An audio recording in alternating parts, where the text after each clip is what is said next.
কেমন আছেন বলুন সবাই? বিজনেস প্ল্যান কেমন লেগেছে? এরকম জোশ থাকলে হবে বলুন। ভিতর থেকে শুনছিলাম রিদ্ধি স্যার প্রোগ্রাম করাচ্ছে, তো প্রথম থেকে লাস্ট পর্যন্ত যেটা বললো ফিডব্যাক দিতে, সেই ফিডব্যাকটাই পাচ্ছিলাম না। ফিডব্যাক যদি না পাই প্রোগ্রাম করাতে ভালো লাগবে কারণ বলুন? বিষয়টা এরকম হয়ে যাচ্ছে না একতরফা, মানে এখানে এসে কেউ বলেই যাচ্ছে, ওদিক থেকে কোনো রকম কোনো রেসপন্স আসছে না। রেসপন্স করতে হবে। দেখুন, মেন সিস্টেম তো আপনারা সবাই শুনেছেন। এখানে সিস্টেমে আপনাদের কোথাও কোনো অসুবিধা নেই তো, কিংবা কোথাও কিছু জানার নেই তো? তো আজকের ট্রেনিং আরো অনেক আছে, স্যারা করাবেন। তো মেন যে বিষয়বস্তুগুলো, দেখুন বিজনেস কিন্তু আমরা সবাই দেখছি, কনসেপ্ট প্রপার আমরা ভালোভাবে জানছি, কিন্তু অ্যাপ্লাইটা আমরা করছি না। মানে সবকিছু শুনছি জানছি, কিন্তু যেটা অ্যাপ্লাই করার দরকার আমরা অ্যাপ্লাই করছি না। বিষয়টা এরকম হচ্ছে, এখানে আমরা সবাই চা খাই তো? প্রত্যেকে চা খাই। চা কিভাবে বানাতে হয় প্রসেস কয়জন জানে? কিভাবে বানাতে হয় প্রসেস কয়জন জানে?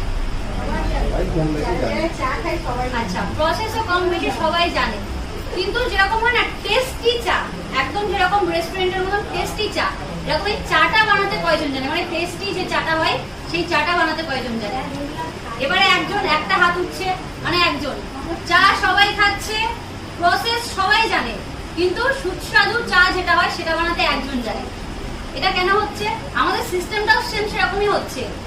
বিজনেস প্ল্যান সবাই জানে, কনসেপ্ট পুরোপুরি ভাবে ক্লিয়ার, কিন্তু এই যে বিষয়টা প্রপার ভালোভাবে যে কাউকে প্ল্যানটা দেওয়া কিংবা প্রপার কাজ করা, সেই বিষয়টা হচ্ছে না। তার জন্যই আমাদের কাজ কিন্তু একদম কমে যাচ্ছে। তো ওটা করলে হবে না। আপনি যেটা শিখছেন এখান থেকে, আপনি যেটা জানছেন, আপনার ডাউন লাইনকে প্রপার সেই বিষয়গুলো জানাতে হবে। তো জানাবেন তো?